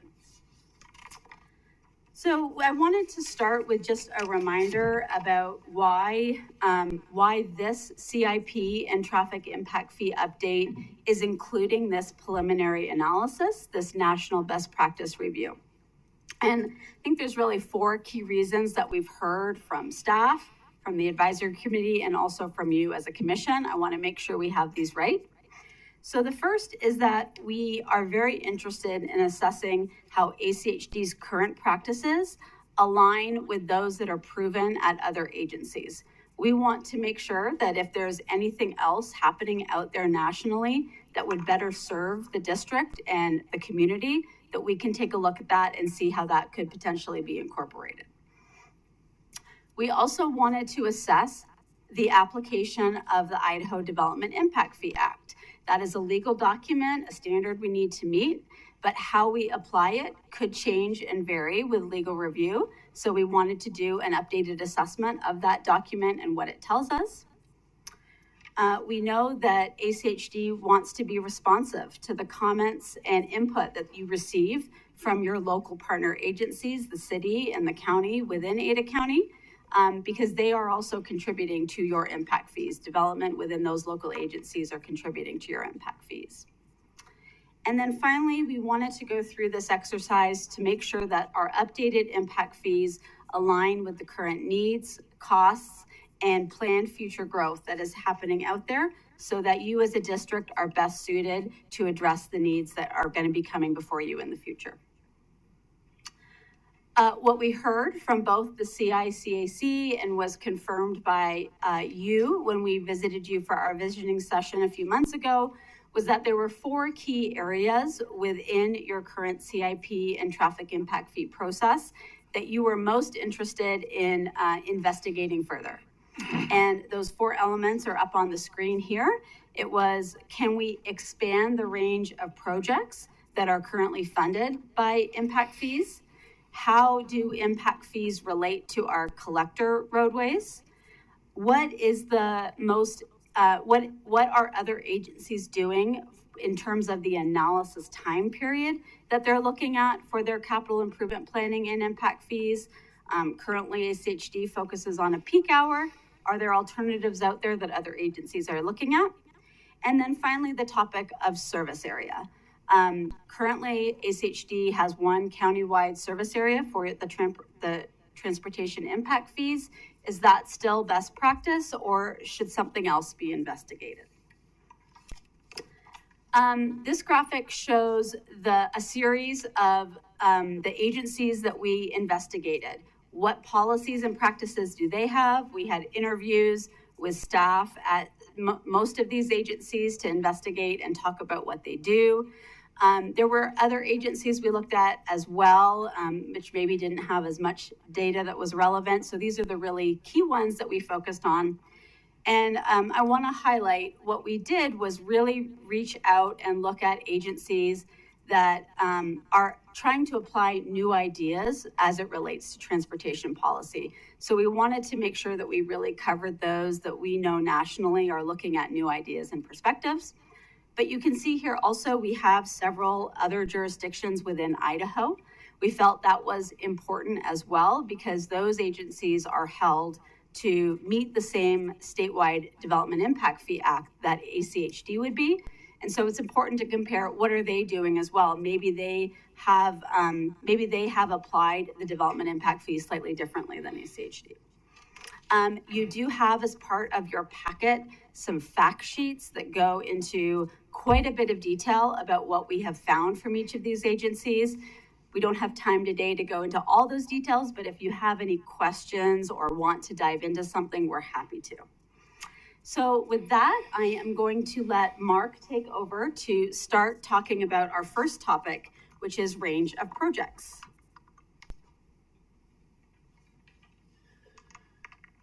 All right, thank you, Sonia.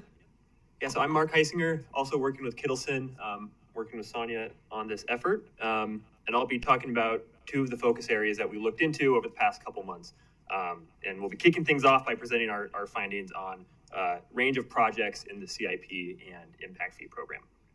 So just as a quick refresher on current practices, the ACHD CIP consists primarily of projects on arterial roadways that are focused on improving vehicle capacity.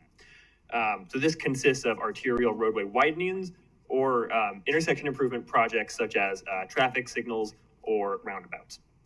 ACHD does not consider portions of these project costs, including those pertaining to bicycle and pedestrian facilities, to be impact fee eligible. So only a portion of these total project costs are actually impact fee eligible. Currently, correct. So through our discussions in the visioning sessions, we identified the following questions that are on these screens that we've been working to address in the best practices review. So the first question is, could more projects be funded by impact fees? The second is, can we increase the flexibility of how we actually use these impact fees? And then the third, and related to the first 2 questions, is, are there any legal constraints related to making additional project types impact fee eligible? And this is primarily tied back to the Idaho Development Impact Fee Act that Sonia mentioned previously. And I also want to mention that we do not go into the topic of collectors and including those in this section, as we have a separate section after this kind of initial portion on range of projects. So during our best practices review of what peer agencies from different states do, we found that the governing law of that state really guided the types of projects allowed for inclusion in the CIP and impact fee eligibility. So comparing ACHD's practices to the CIP and impact fee eligibility practices of the peer agencies from different states is not necessarily an apples to apples comparison, just because of the differing state legal codes. So, and if you do want to learn more about what the specifics of some of these other agencies do, we do include more of that information on the fact sheets provided. However, based on a review of the Idaho Impact Fee Act and input from legal counsel, we found that the bicycle and pedestrian elements of ACHD CIP projects on arterials can be impact fee eligible as they are part of ACHD policy and standards. We found that this approach has already been implemented by other agencies in Idaho, including Idaho Falls, who adopted their Impact Fee Act about a year ago. The Impact Fee Act also lists specific allowable project types for impact fee eligibility, and standalone bicycle and pedestrian projects or safety projects. So these are the types of projects typically implemented by ACHD as part of community programs. These type of projects are not explicitly listed in the Idaho Impact Fee Act. And legal review determined that since they are not explicitly listed, while other project types explicitly are, they are not likely eligible for funding through impact fees. Madam President. Commissioner McKinney. Mark, just a quick question on that second bullet point where it says bicycle pedestrian elements of CIP projects on arterials can be impact fee eligible. I just want to make sure I understand what that's saying. Is it saying they possibly, or they are, or they aren't? I guess that can makes me a little bit uncertain what you're saying. Does it mean they can be if certain other conditions are met, or does it mean they are? Based on our legal review, they are. And I think why we said can is because ACHD's current practice is to not include them as impact fee eligible. Okay. I just want to be sure I understood what you're saying. Yeah, thank you. Good question. Thank you. So, review findings, we want to present the benefits of maintaining ACHD's current practice versus the potential benefits of expanding impact fee eligibility to additional components of ACHD CIP projects, such as the bicycle and pedestrian elements. So in terms of benefits of maintaining the current practice, so this is on the left-hand side of the screen, there were a couple items we wanted to highlight. The first is that one of the benefits of the current practice is that it maintains ACHD's known and proven legal interpretation. Second, it lowers the overall impact fee cap. And third, fronting development does provide bicycle and pedestrian elements as part of exactions. For benefits of expanding impact fee eligibility for additional components of ACHD CIP projects on arterial roadways, we highlight a couple benefits on the right hand of the screen. The first is that impact fees would provide ACHD with funding to build more complete roadways to current cross-section standards and policies. The second is that we believe it would be defensible as per Idaho code, since pedestrian and bicycle components have in-state precedent to be included as impact fee eligible. So that's a point that we highlighted on the previous slide, and is something that we found in our peer review of other agencies in Idaho. And then third, increasing revenue from impact fees would provide flexibility for general revenue to be directed toward other needs and priorities. Commissioner McKinney. Sorry, Mark, can we go back? That last bullet point there, increasing revenue from impact fees. I just want to make sure I understand what you're saying there. Do you mean that if we change our definition, we can increase our impact fees? What exactly is increasing? How's it increasing? So the point we were trying to make there was that so currently ACHD practice is that when a CIP project is built and funded primarily through impact fees, there's a certain percent that can't be funded, or that's not currently funded via impact fees. So that includes bicycle and pedestrian components. If those bicycle and pedestrian components were funded via impact fees, which we believe is defensible as per Idaho code, then that would free up those funds for other needs and priorities, essentially. What you're saying is then, in other words, what you're saying is that using impact fees for these facilities on a CIP project where we in the past did not, frees up the general funds monies that previously were used, and they can be used elsewhere. Correct. Sonia, jump in if...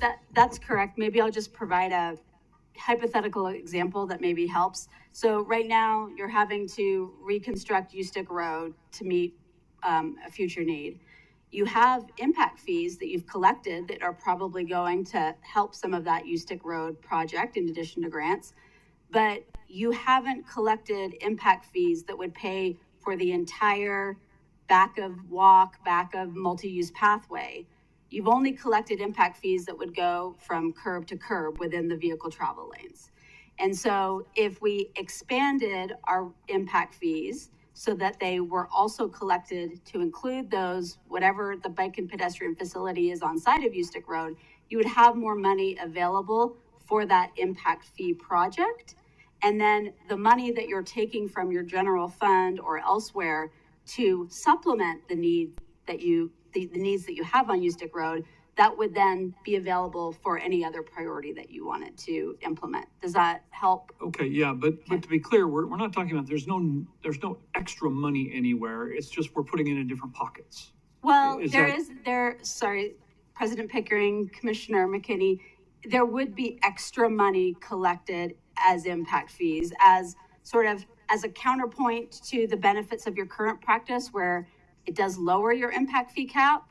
If we were to no longer discount the bike and pedestrian components of the impact fee projects, it would, as a whole, increase the cost of your impact fees. So there would be extra money available collected from impact fees. Okay, so the change that is being suggested here then, you're saying will affect the impact fees that we collect. The total amount will go up. That's correct. And I'll let Mark get to sort of initial thoughts and conclusions on the next slide to really clarify that. Okay, thank you. Thank you for the question. And I guess just the other point I'd like to make is that this is just one of many factors that go into the impact fee program. So even if you make that change, depending on other factors, the overall impact fee might not raise or lower. If nothing else changed and you included those as impact fee eligible, then yes, it would raise the impact fees. So Mark, thank you for that point, because I think we only have so just for the situational awareness for the rest of the commission, so I have to be out of here by 2 for another meeting, but this point just illustrates the interconnectedness of these 4 key things that you researched for us. So that's why we're going to take some more time in next year to kind of dive deeper and understand the nuances of this and the impact that it would have on various other elements of the work that we're doing. So thank you for highlighting that connectedness, because we want to lean into that and be okay with the complexity of it, because that's our job and we'll figure it out. But and we don't want to, and my whole point is we don't have a lot of time today to wrestle with all of that. It's really to absorb, continue to ask those questions, and also catalog what questions we want to explore further into next year. So thank you for handling those questions really well. But Commissioner Goldthorpe, did you have something? Okay, thank you. Keep going, Mayor. Thank you. Thank you, President Pickering. So we just have one more slide for you on this topic, and then we'll open things up for general discussion. So wanted to highlight first that we presented this information to the CACAC, and they expressed support for expanding impact fee eligibility to include bicycle and pedestrian components of CIP projects consistent with legal governance. And then furthermore, based on our findings from the best practices and legal review, as well as the input from the CICAC, the consultant team believes that it would be in ACHD's best interest to include bicycle and pedestrian components of roadway projects in the CIP as impact fee eligible. This approach would provide more funding through impact fees. It would increase revenue flexibility, and based on our current discussion that we just had, it would allow general revenue that was previously used to fund these bicycle and pedestrian components on CIP projects to be spent on other priorities. We also want to highlight that the impact fee eligibility of standalone bicycle pedestrian projects or other project types is questionable per current Idaho Impact Fee Act criteria. So with that brings us to the end of this section, and we'd like to open things up to the commission just to see if you have any questions on the materials presented, initial takeaways, or items that you would like us to look into further. Commissioner Hanson? Yeah, thanks. The thing that it was frustrating when I was watching them, CICAC, was the assumption that we'd already done a lot of visioning with our land use partners, and I don't think we've done that. And we haven't done it with our other advisory groups, which it makes it difficult to have a discussion if we really haven't had that kind of input. And I understood when we launched this that it would be everybody involved, because our land use partners have a vision for what they want. It seems to have not incorporated any of that, or we haven't invested in sort of incorporating what that is. I think we sort of defaulted to the position of, well, there's an advisory committee, the CICAC, and we're just going to assume they're fully aware of what the land use assumptions are, land use visioning is of those cities, and they aren't. That's not their role. So I think that's a huge gap. The other is the commission said, look into these areas, service areas, collector roadways, expanding projects, and analysis of time. My understanding was that it would be an integrated, because they build off of each other. But the way in which it's being presented today and the way in which it was presented to the advisory committee is siloed groups. And what I observed at that committee was then the committee immediately then, as it was siloed, before it got onto the other section, they said, so let's take a vote, what do you think? And it wasn't really fully developed. So I thought that was a really unfortunate process, because we saw a little sliver of a perspective, but we hadn't gone into that in-depth discussion. And you know, I think we're a long way away from that. And I'm glad you were here for our earlier discussion, because the frustrations that we have from the taxpayers who have paid for and are paying for the maintenance of these facilities, and we're saying, you have to wait, we don't have the money, is that, but here's this new development, shouldn't they be paying for this? No, this is an arterial expansion plan, and the benefits of building arterials under our expansion plan is the way which we operate. So we really haven't delved into the vision of our land use partners, and I'm not too sure how far we can go into talking about this and the other three areas until we've done that. We have a really good advisory committee of developers, of pedestrian, of bicyclists, and of people with disabilities that would really add some great perspective.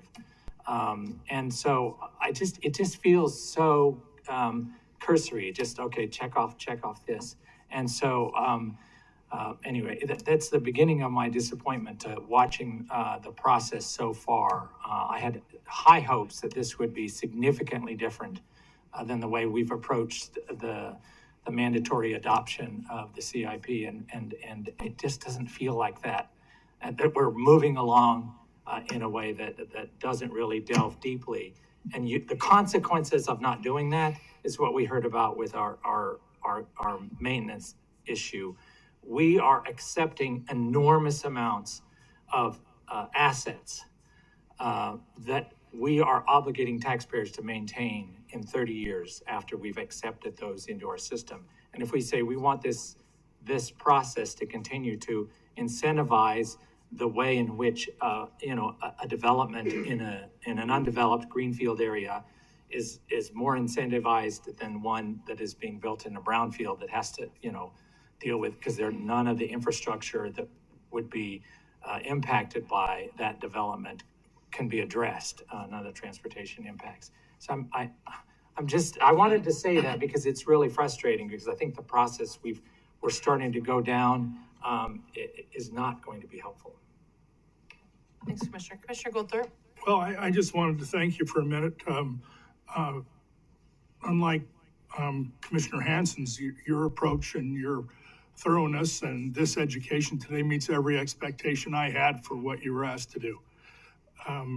I think that if we feel like we've left anyone out, then we might as well make an MP3 or something out of this part of our commission meetings today and make sure we send it out to every one of our partners or people that we're concerned with, that understand that these things that you've discussed with us today might actually be possible. But I don't think we need to spend any more time and money sending you to those particular groups to do the same explanation that you just gave to us. Thank you. So, I just want to say, Commissioner Hanson, I appreciate you sharing your frustration and what you would hope that the process would be better. I just want to know, you know, because these are challenging, very dynamic, complicated topics, and to tackle them all in just one setting or, you know, multi-day settings, that isn't really what's been proposed. So I guess, like, what would be a solution to maybe switching gears in how we present these 4 topics? What would be something that you would prefer to see happen? I'd like us to go back. I could share my concerns more specifically on each of these areas as they were raised. I was the only commissioner who sat in on the meeting, but it's recorded, so I encourage everybody to watch it. Half of the population is represented by one member who raised some concerns, but then votes were taken that says, no, well, this isn't. We talked about percentages of trip capture within cities, but not volumes. So it's like, okay, one city might have 1,000 trips, another has 100,000 trips, and yet the same population and percentages are applied. So there's lots of things that it just felt like, okay, we need to back up, because I think the expectations were not clear. And maybe that's where the rest of the commission wants to go, but it's not where I want to go, because I'm fearful for the very thing I said to our previous speakers, is that we are burdening the property taxpayers in this county to the extent that they don't realize until it's going to be too late. Hanson, I understand what you're saying, but you're not proposing a different format of how we can discuss these things that would suffice for what you're asking for. I don't know. I'm not sure, because it's a little like, okay, we were down this road. Should we just pull over, reevaluate a contract and reevaluate our direction, because clearly the direction wasn't clear, or maybe I'm just in the minority, and my frustrations will be that this will be just simply a very, very, very limited analysis without the deep dive we have to have with emerging urban setting that we're in, and the disconnect that I see between the impacts of growth and what we can spend the money on, because there's so much. My preference would be, if it doesn't work, I would prefer an analysis to say, is it better to not have an impact fee system? Because we're not required under law to have an impact fee system. Or should we change it to make it more accountable to the kind of growth we're experiencing? We need to stay on topic. So that's, Madam President. Hold on, I want President Pickering and Commissioners, if I might, I would just like to infuse and clarify both the CICAC meeting and this meeting. We are not asking for votes. We are not asking for final decisions. Both meetings were to inform, what have we found? When we went out and surveyed, over 20 different agencies, what have we found that other agencies are doing out there? And that was the charge. And so we want to share that, and then hear exactly what are the questions, what are the concerns, how do we want to move forward? So I appreciate the comments, and what we would like to do today is really share what we have found, so that all commissioners can weigh in what that means to them and where we go from here. Thank you. And that's what I want to get back to is your presentation. But Commissioner Gold, did you have something briefly on this? Well, briefly, I was just going to say that I can appreciate Commissioner Hanson's about the interconnectivity of these 4 categories. And so as a suggestion, I guess, there's the possibility, as I understand, to have deeper discussions on each of these where we can kind of suss these out a little bit more. And that is the intention, but all right, keep going. Thanks, Mark. Absolutely. Thank you, Commission, for the comments. We'll move on to the next focus area. Let's see if we can get the... Oh, there we go. All right, so the next topic that we'll be presenting on is related to collector roadways and their potential inclusion in the CIP and traffic impact fee program. So ACHD current practice is to only include projects on arterial roadways as impact fee eligible. And there's a lot of reasons and history as to why ACHD goes this route. But one of those reasons is because the purpose of the impact fee program, as per Idaho code, is to address the regional impacts of development on the roadway system. And arterials primarily carry regional as opposed to more localized traffic. So I just wanted to call that out and kind of tie it to the legal code in that regard. So ACHD current practice, construction of new collectors or improvements to existing collectors are not considered to be impact fee eligible or included on the ACHD CIP. New collectors are typically constructed through development exaction, and improvements to existing collectors is done through other revenue sources. So through our discussions in the visioning sessions, we identified the following questions on the screen, which we've worked to address in our best practices review. So the first question is, are communities with limited arterial roads receiving benefits from impact fees? The second is the existing approach the most effective way to fund and complete new collector roadways? And then third, how does our current approach address updates to older collectors? So based on our findings from the best practices review, we wanted to present the benefits of ACHD's current practice, so funding construction of new collectors through development exaction, versus the potential benefits of funding collectors through impact fees. In our review of peer agencies, we found a mix of agencies that follow both approaches. We highlight more information about these approaches in the fact sheets if you want to learn more about those specifics. But diving into the information on the screen, some of the benefits of ACHD's current practice, funding collectors primarily through development exaction, are highlighted on the left. And they're as follows. So the first point we wanted to highlight is that under the current approach, new collectors are built directly by development and therefore still funded entirely through growth. Second, development can construct complete roads, including components that currently are not deemed to be impact fee eligible. Third, this approach builds collectors efficiently and builds them when and where they are needed to serve adjacent land use as they are constructed alongside development. And then in a similar vein, constructing collectors and development concurrently provides flexibility for collector alignment based on land use and development needs. So essentially it allows for the collector and development designs to be integrated together. On the right-hand side, we wanted to highlight some benefits of funding collectors through impact fees. So number one, this approach can help address the impacts of regional travel on collectors that carry regional traffic. An example of this is that in our peer review, we found that agencies that follow this approach really tended to have collectors that serve primarily regional traffic and often function similar to how ACHD defines arterial roadways. And then second, this approach can also fund new collectors in areas where near-term development is not anticipated. So that's another advantage of funding the construction of new collectors through impact fees.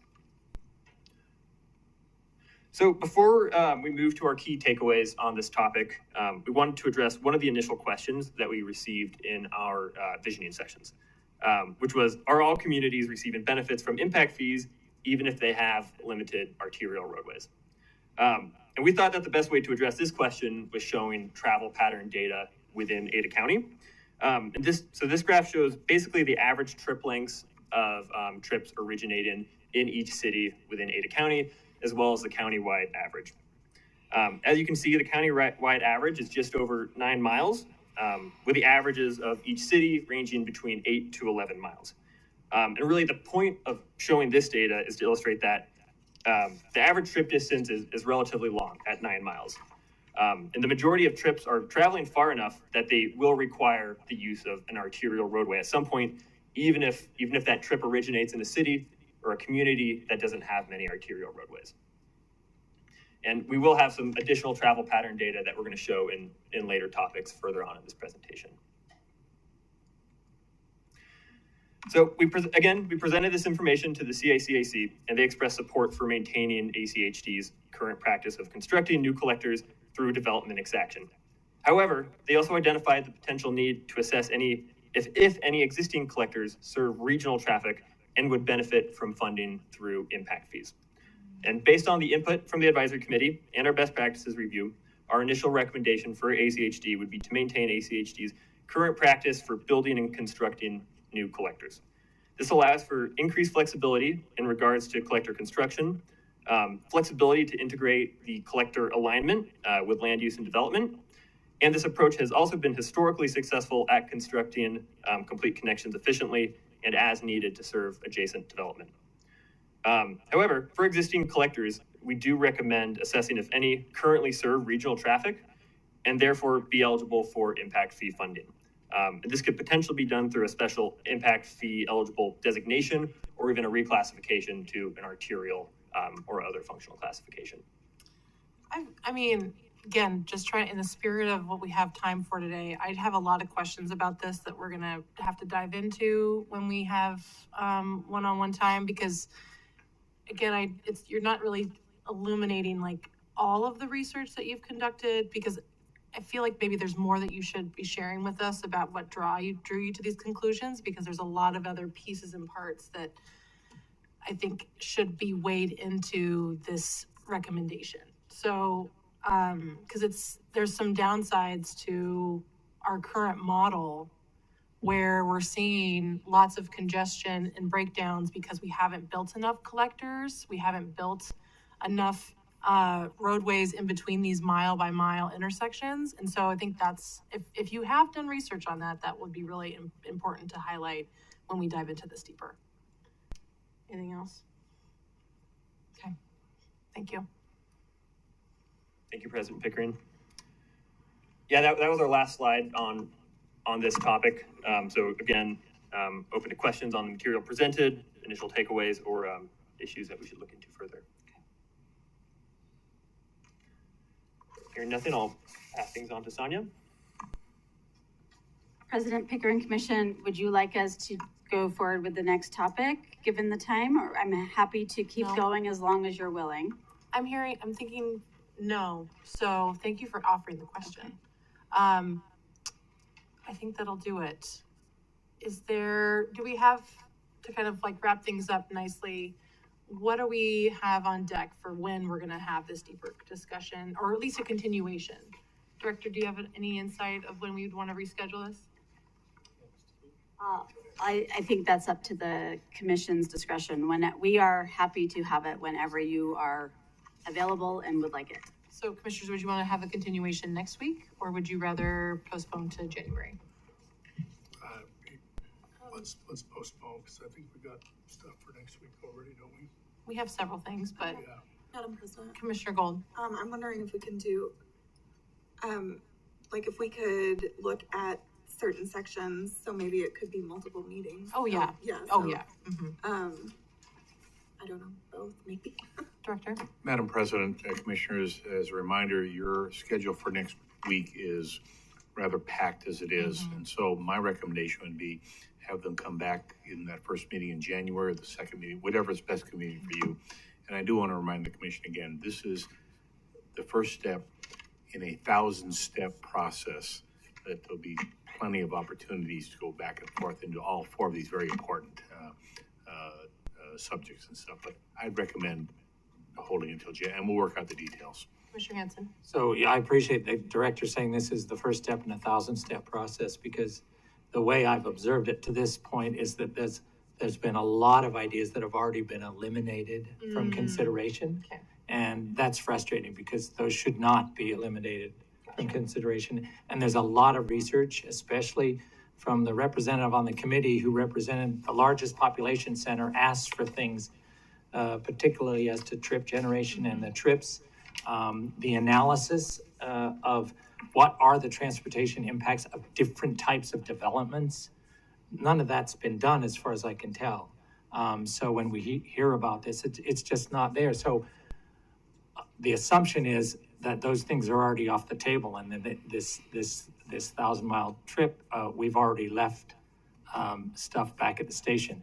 And I'd like us to unpack those on this journey and not to make assumptions that it's gone. And between now and January, I would hope that somebody, our staff, our consultants, really dive deeply into what the visioning, development visioning within this, each of our city partners are. And particularly, I mean, Meridian wasn't present at the CICAC, and Boise was. I mean, that's 75% of the population, and they are dealing with the pains of urban growth and being able to address the impacts of that growth. Madam President, I'm more than happy to have that discussion with the consultants, but I would urge slight patience based on the enormity of that type of analysis. You still have two more of these broad topics to work through. But as we said earlier, this is a long journey, and there's a lot to come forward. Yeah, and I to build off of Commissioner Hansen's point though, so if there are metrics that as we work through what Kittleson has found and their recommendation, if there's missing data points, right, that weren't part of the analysis, like that's helpful, and we can collect that. I just want to make it really clear, like I'm not going into this saying this is exactly what we're going to be considering, right? Throughout this process, we will have time to say, what about this? Can we relook at this? Did we make those connections? Like, I want you to know, like, there will be that time to consider all of those things if we have missed something. And this is not just a blind endorsement, right, that we should just automatically assume. Yeah, and based on what I've said so far is only a portion of what I think we've missed. Right. And there's significant. So my point is keep bringing it, but in the spirit of not that, let's just tear all it down. Like, how can we keep informing this process and these conversations so that we can arrive at some type of solution? Right. No, I appreciate that. I'm aware of processes, governmental processes where it appears to be a full process, but assumptions get made early on, and then the train gets down the track way too far. Mm-hmm. And unless you've individually dived into what's been left behind, then it's like, okay, we did all this stuff, check the box, we've approved it. And to me, we will do a disservice to the taxpayer who's footing the bill for what we're incentivizing to be built throughout this county. Well, the beauty of that metaphor is we are the conductor of that train. So if you want to slow down the train, we can slow down the train. So with that, I appreciate everyone. We'll be adjourned and we'll see you next week.